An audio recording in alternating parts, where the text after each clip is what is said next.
Part 2, I'm gonna try to tame my ADHD in this one a little bit to make it much faster. I'm sorry. Number 3 is gonna be easy, the rule of law. Now let's look at how the conservative side determines and describes their rule of law commitment. Ours is a government of laws and not of men. I guess you can say, because even though we're consent by the governed, it's not consent by the democracy, it's consent by the Constitution, Article 6, Supremacy Clause. To maintain ordered liberty and a civilized society, public and private virtues should be encouraged and justice must be administered equally and impartially to all. This is an opinion of the party. Because the reality is that the rule of law is not derived from any political science concepts of any other country, but within the United States, the rule of law is derived from the United States Constitution. This is Article 6, Supremacy Clause, which positions that the Constitution can change U.S. law, but the U.S. law cannot change the Constitution. Only the Constitution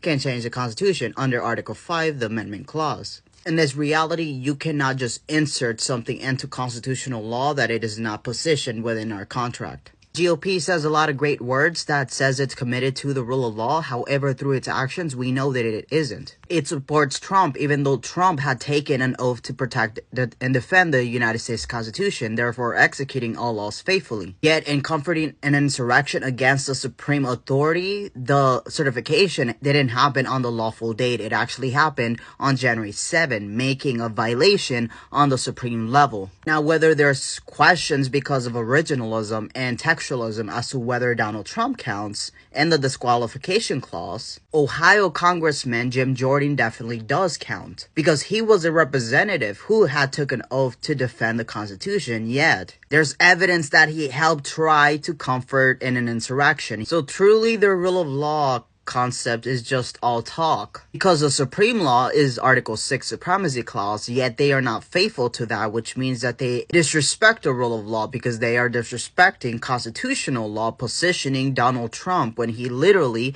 violated at the supreme level. Now for more on this, look at my second video on the courts. In this reality, it doesn't matter if Donald Trump won, because his presidency is illegitimate and it will fall. Whether or not it happens before or afterwards, it will fall lawfully. Now, number 4 is really fucking weird. Peace through strength. Does it remind you of anything? Basically, it just justifies imperialism. But there's a bunch of lying, so let's go to it. The first obligation of the federal government is to provide for the common defense. False. The first one is actually to form a more perfect union, and then is to establish justice, and then is to ensure domestic tranquility, and then number 4 is to provide for the common defense. So they've lied.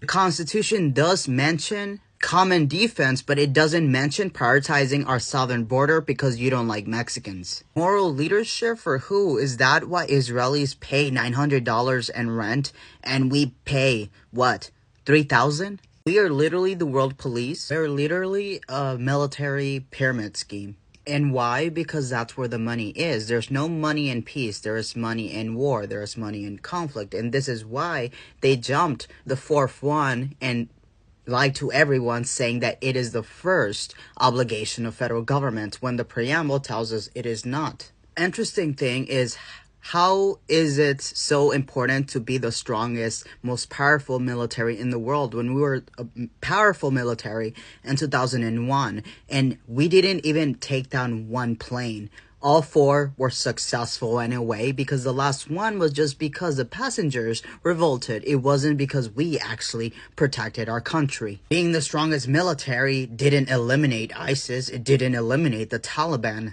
It didn't help us win Vietnam. Strongest military for what? Over 32,000 American veterans are homeless. But you see, the whole conservative platform is just breadcrumbing. It's using originalism to justify going against the United States Constitution. They say God gave us these rights. No, God did not give us these rights, because the First Amendment says that Congress shall make no law respecting an establishment of religion. Even Article 6, Section 3 says that no religious test shall ever be required. Now let's go to number 5, fiscal responsibility. Look how it says that Congress has a moral and constitutional duty to resolve the crisis. What crisis is this? Unprecedented debt and spending crisis. What are we spending on? It's totally not rich people tax breaks. It's totally not exploitation of the working class by the oligarchy. It's definitely that the government is being too generous to the American people through social service programs. See, this is why the programs are called entitlements instead of return of investment. It's funny because it talks about how we should bring spending under control, balance the federal budget. How about removing funds from the military? So much money is not even accounted for. Why? Because we view the military as a business. Why do we have to gut social services? There's no such thing as government handouts because we pay into taxation. It is our money. The government has no money. The government is homeless because if it wasn't for us, it wouldn't have money. The government is a means to an end. That is the public good. It is a vehicle to creating a more perfect union, establishing justice, ensuring domestic tranquility. Why have we not achieved domestic tranquility? Because we jumped from to number 4 to providing for the common defense, and we just stuck to that one, and we've ignored everything else. Eliminate fraud from SNAP benefits, but not fraud from the PPP loans, right? It's funny how the Republican Party is always anti-tax. However, under Article 6 Supremacy Clause, we know that Congress is capable of taxing the people. Why? Because in order for the government to exist and be capable of committing to achieving our public good, then it requires money, right? Money that comes from taxation. If you go to the last sentence of the Declaration of Independence right now, you will see that we Americans commit to each other. We pledge to each other our honor. We pledge to each other our life and our what?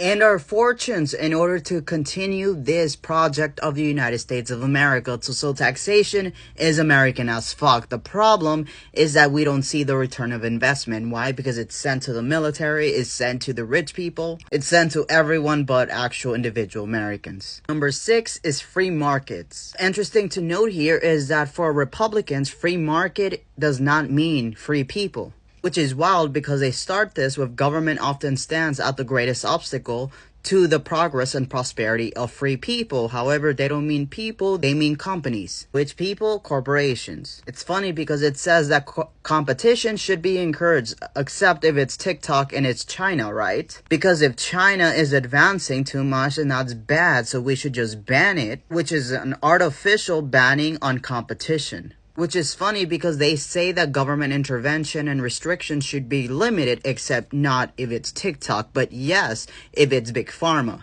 Trickle-down economics, you know, which is funny because nowhere in our Constitution does it say that our one single individual liberty will sacrifice collective liberty.